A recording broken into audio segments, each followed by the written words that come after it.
एक महिला एक कई महिलाओं आते हैं, सब अपने आप उगाते हैं और उनके अंदर का एक नियम है उनके यहाँ कि वो शादी उनके यहाँ तभी होगी जबकि लड़की आकर के उनके घर में रहे। और उसका उनका आंसर हम तक कन्वे करता था। उन्होंने बतलाया कि मैंने कहा कि अगर ना हो बच्चा तब तो क्या शादी नहीं चले आ रहे हैं। ऐसा एक भी नहीं हुआ इंस्टेंस जबकि बच्चा ना हो। हम लोग अपना 1-1.5 साल तक वेट करते हैं, उसके बाद हम अपना हर्बल ट्रीटमेंट देते हैं। और इतनी सारी आजकल हमारी टेक्निक चल रही है यहाँ पर इंडिया में, और अगर हमको वो टेक्निक उनसे वो क्या हर्बल प्रिपरेशन है क्या है जो कि चीज़ रखना चाह रही थी।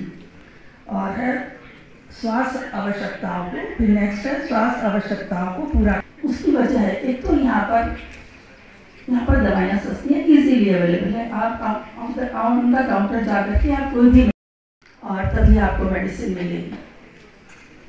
लेकिन और अगर आप अमेरिका चले गए, आपकी दवा ख़त्म हो गई है, तो अगर 1000 की दवा है तो कम से कम 7-8 हज़ार की तो वहाँ मिलेगी, पर इतनी इजीली भी नहीं मिलेगी।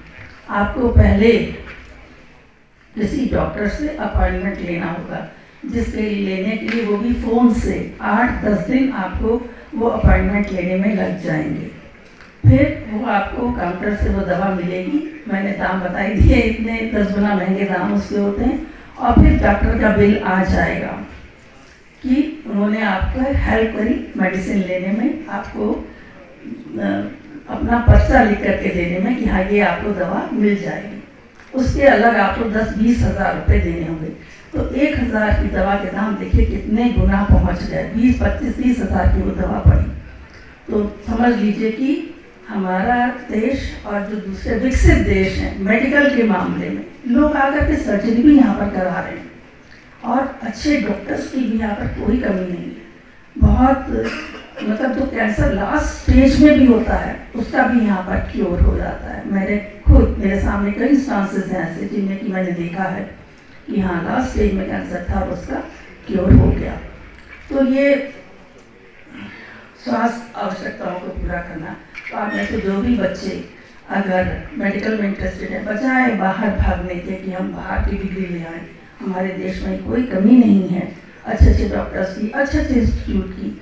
हमारे यहाँ जो ताज है वो तो एम्स दिल्ली है ही है, वो बेस्ट है वहाँ का ट्रीटमेंट।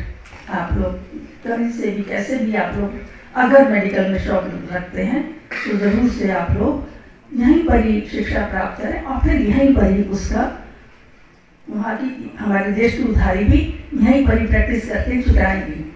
नहीं जलाने देना चाहिए, या और भी वेस्ट हम लोग का अपना घर का भी तो वेस्ट होता ही है कि अगर आप अलग अलग उसमें कर दें, जैसे कि विदेशों में होता है लिक्विड अलग हो।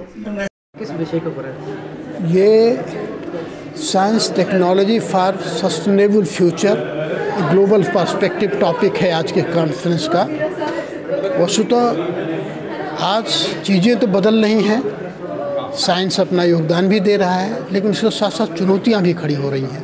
तो डेवलपमेंट सस्टेनेबल हो, एनवायरनमेंट के लिए सस्टेनेबल हो, ह्यूमैनिटीज़ के लिए सस्टेनेबल हो, साइंस के लिए सस्टेनेबल हो, यूनिवर्स के लिए सस्टेनेबल हो, इसके लिए एक नए एफर्ट की ज़रूरत है। इसमें साइंटिस्ट इकट्ठे हुए हैं देश के विभिन्न हिस्सों से, वो 2 दिन विचार विमर्श करेंगे और उम्मीद करते हैं कि वो कुछ एक अच्छी आइडियाज़ के साथ ये कॉन्फ्रेंस समाप्त होगी। क्योंकि अल्टीमेटली जिस तरह की चुनौतियां मानव के प्रति पैदा हो रही हैं, रोज़ नए टेक्नोलॉजी जरूर डेवलप हो रहे हैं लेकिन चुनौतियां भी डेवलप हो रही हैं, इसलिए इसके बीच में एक बैलेंस बनाना और एक सस्टेनेबल टेक्नोलॉजी डेवलप करना ही इस देश का। बार बार प्राइम मिनिस्टर भी विकसित भारत की बात कर रहे हैं, वो इसी की बात हो रही कि हम विकसित तभी हो पाएंगे जब विकास सस्टेनेबल हो, सततता हो, कंटिन्यूटी हो। इस दृष्टि से ये साइंटिस्ट इकट्ठे हैं, अपना प्रयास करेंगे, अपने विचार विमर्श करेंगे और कुछ न कुछ रिजॉल्व करके यहाँ से जाएंगे, ऐसी मुझे उम्मीद है। Thank you.